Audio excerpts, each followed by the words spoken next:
ଆଜିର ପ୍ରସଙ୍ଗ ବିକଶିତ ଗ୍ରାମ ବିକଶିତ ଭାରତ। ଆଲେଖ୍ୟ ଆଞ୍ଚଳିକ ସମ୍ବାଦ ବିଭାଗ। ଉପସ୍ଥାପନାରେ ମୁଁ ମହେଶ୍ୱର ସାହୁ। ଭାରତର ଗ୍ରାମାଞ୍ଚଳ ଶକ୍ତି ଚେତନା ଏବଂ ଜାତିର ଭାବନାକୁ ପ୍ରତିନିଧିତ୍ୱ କରିଥାଏ। ତେଣୁ ଗ୍ରାମଗୁଡ଼ିକ ସମୃଦ୍ଧ ଆତ୍ମନିର୍ଭରଶୀଳ ଏବଂ ବିକଶିତ ହେଲେ ସମୃଦ୍ଧ ଓ ବିକଶିତ ଭାରତର ସ୍ୱପ୍ନ ସାକାର ହୋଇପାରିବ। ନୂଆଦିଲ୍ଲୀଠାରେ ଏହି ପ୍ରସଙ୍ଗ ଆଧାରିତ ଦୁଇଦିନିଆ ରାଷ୍ଟ୍ରୀୟ ଗ୍ରାମୀଣ ବିକାଶ ସମ୍ମିଳନୀ ଅନୁଷ୍ଠିତ ହୋଇଯାଇଛି। ଗ୍ରାମୋଦୟ ସେ ରାଷ୍ଟ୍ରୋଦୟ ଦୃଷ୍ଟିକୋଣ ଆଧାରରେ ଆୟୋଜିତ ଏହି ସମ୍ମିଳନୀରେ 29ଟି ରାଜ୍ୟ ଓ କେନ୍ଦ୍ରଶାସିତ ଅଞ୍ଚଳର ଗ୍ରାମୀଣ ବିକାଶ ମନ୍ତ୍ରୀ, ବିଭାଗୀୟ ବରିଷ୍ଠ ଅଧିକାରୀ ତଥା ଅଂଶୀଦାର ଭାଗ ନେଇଥିଲେ। ପ୍ରମୁଖ ଗ୍ରାମୀଣ ବିକାଶ ଯୋଜନାଗୁଡ଼ିକର କାର୍ଯ୍ୟାନ୍ୱୟନ ଏବଂ ବିକାଶ ସମ୍ପର୍କରେ ଏହି ସମ୍ମିଳନୀରେ ବ୍ୟାପକ ଆଲୋଚନା ହୋଇଛି।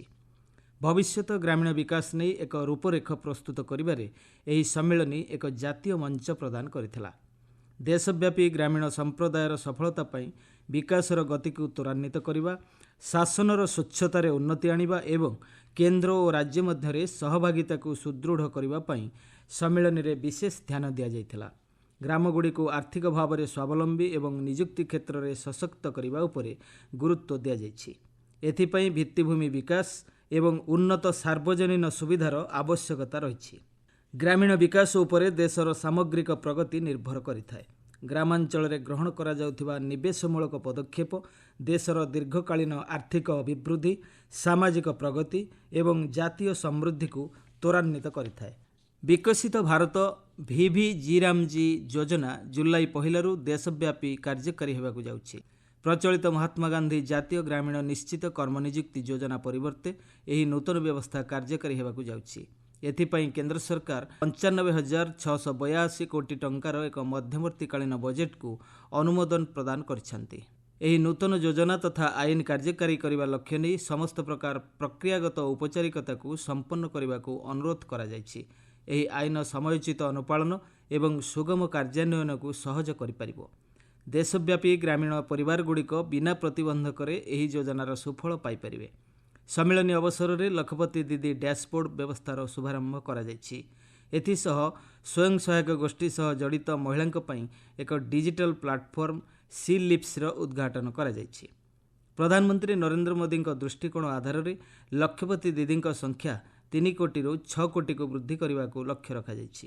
ଏହାକୁ ସାକାର କରିବା ପାଇଁ ଆଗାମୀ 5 ବର୍ଷ ମଧ୍ୟରେ 10 ଲକ୍ଷ କୋଟି ଟଙ୍କାର ବ୍ୟାଙ୍କ ସହ ସମନ୍ୱୟ ଆଧାରରେ ଏକ ରୋଡ୍ ମ୍ୟାପ୍ ପ୍ରସ୍ତୁତ ହୋଇଛି। ମହିଳାଙ୍କର ସମାବେଶୀ ଆର୍ଥିକ ଅଭିବୃଦ୍ଧିକୁ ଏହା ସୁଦୃଢ଼ କରିବା ସହିତ ଉଦ୍ୟୋଗିତାକୁ ପ୍ରୋତ୍ସାହନ ଏବଂ ସ୍ଥାୟୀ ଜୀବିକା ସୁଯୋଗ ସୃଷ୍ଟି କରିବ। ଏଭଳି ପଦକ୍ଷେପ ଦ୍ୱାରା ଗ୍ରାମାଞ୍ଚଳର ମହିଳା ଆର୍ଥିକ ଭାବେ ସ୍ୱାଧୀନ ହୋଇପାରିବେ ଏବଂ ଗ୍ରାମୀଣ ସମୃଦ୍ଧିରେ ସକ୍ରିୟ ଅଂଶଗ୍ରହଣ କରିବାର ସୁଯୋଗ ପାଇବେ। ସମ୍ମିଳନୀରେ ଗ୍ରାମୀଣ ବିକାଶ ସମ୍ବନ୍ଧିତ ଖାଲି ପଡ଼ିଥିବା ପଦବୀଗୁଡ଼ିକର ପୂରଣ ଉପରେ ମଧ୍ୟ ଗୁରୁତ୍ୱ ଦିଆଯାଇଛି। ଏପରିକି ରାଜ୍ୟଗୁଡ଼ିକୁ ସେମାନଙ୍କର ଆର୍ଥିକ ଅଂଶ ସଠିକ୍ ସମୟରେ ପ୍ରଦାନ କରିବାକୁ ଆହ୍ୱାନ ଦିଆଯାଇଛି। ଏହାଦ୍ୱାରା ପ୍ରକଳ୍ପ କାର୍ଯ୍ୟାନ୍ୱୟନ ଏବଂ ଦେୟ ପ୍ରଦାନରେ ବିଳମ୍ବ ଘଟିବ ନାହିଁ। ଗ୍ରାମୀଣ ବିକାଶରେ ସଂଶ୍ଳିଷ୍ଟ ସରକାରୀ ଅଧିକାରୀଙ୍କ ବାରମ୍ବାର ସ୍ଥାନାନ୍ତର ବା ବଦଳି ଉପରେ ସମ୍ମିଳନୀରେ ଆଲୋଚନା ହୋଇଛି। ଏହାଦ୍ୱାରା କାର୍ଯ୍ୟାନ୍ୱୟନରେ ନିରନ୍ତରତା ଏବଂ ଦାୟିତ୍ୱ ନିର୍ବାହ ଉପରେ ପ୍ରତିକୂଳ ପ୍ରଭାବ ପଡ଼ୁଛି। ତେଣୁ ପ୍ରମୁଖ ଦାୟିତ୍ୱରେ ଥିବା ଅଧିକାରୀଙ୍କୁ ଅତି କମ୍ରେ 2ରୁ 3 ବର୍ଷ ପାଇଁ ସେହି ପଦବୀରେ ରଖିବାକୁ ନିଷ୍ପତ୍ତି ହୋଇଛି। ସରକାରୀ ଯୋଜନା ସମ୍ପର୍କରେ ଜନସଚେତନତା ବୃଦ୍ଧି ଉପରେ ମଧ୍ୟ ଗୁରୁତ୍ୱ ଦିଆଯାଇଛି। ସ୍ୱଚ୍ଛ ଶାସନ, ଦକ୍ଷତା ଏବଂ ସେବା ପ୍ରଦାନକୁ ଅଧିକ ବ୍ୟବସ୍ଥିତ କରିବା ଲକ୍ଷ୍ୟ ନେଇ ଦୃଢ଼ ଅଡିଟ୍ ବ୍ୟବସ୍ଥା ଉପରେ ମତ ବିନିମୟ ହୋଇଛି। କୃତ୍ରିମ ବୁଦ୍ଧିମତ୍ତା ଆଧାରିତ ଯାଞ୍ଚ ବ୍ୟବସ୍ଥାର ବ୍ୟବହାର ପାଇଁ ଆହ୍ୱାନ ଦିଆଯାଇଛି। ସମ୍ମିଳନୀ ଅବସରରେ ଗ୍ରାମୀଣ ଆଭ୍ୟନ୍ତରୀଣ ଅଡିଟ୍ ପୋର୍ଟାଲର ମଧ୍ୟ ଶୁଭାରମ୍ଭ କରାଯାଇଥିଲା। ଏଲ୍‌ନିନୋ ପ୍ରଭାବରେ ଚଳିତ ବର୍ଷ ସ୍ୱାଭାବିକଠାରୁ କମ୍ ବର୍ଷା ହେବାର ସମ୍ଭାବନା ଉପରେ ସମ୍ମିଳନୀରେ ଆଲୋଚନା ହୋଇଛି।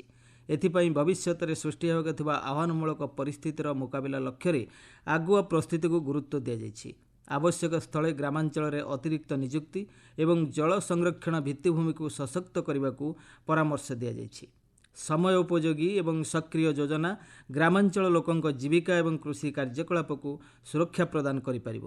ସହଭାଗିତା ଏବଂ ମିଳିମିଶି କାର୍ଯ୍ୟ କରିବା ବର୍ତ୍ତମାନ ସମୟର ସବୁଠାରୁ ବଡ଼ ଆବଶ୍ୟକତା। ଏଭଳି ସମନ୍ୱିତ ପଦକ୍ଷେପ ଗ୍ରାମୀଣ ଭାରତର ଭବିଷ୍ୟତକୁ ପରିବର୍ତ୍ତନ କରିପାରିବ। ପରିଶେଷରେ ଏତିକି କୁହାଯାଇପାରେ, ଗ୍ରାମୀଣ ଭାରତ ଉନ୍ନତି ଦ୍ୱାରା ହିଁ ଦେଶର ବିକାଶ ସମ୍ଭବ ହୋଇପାରିବ।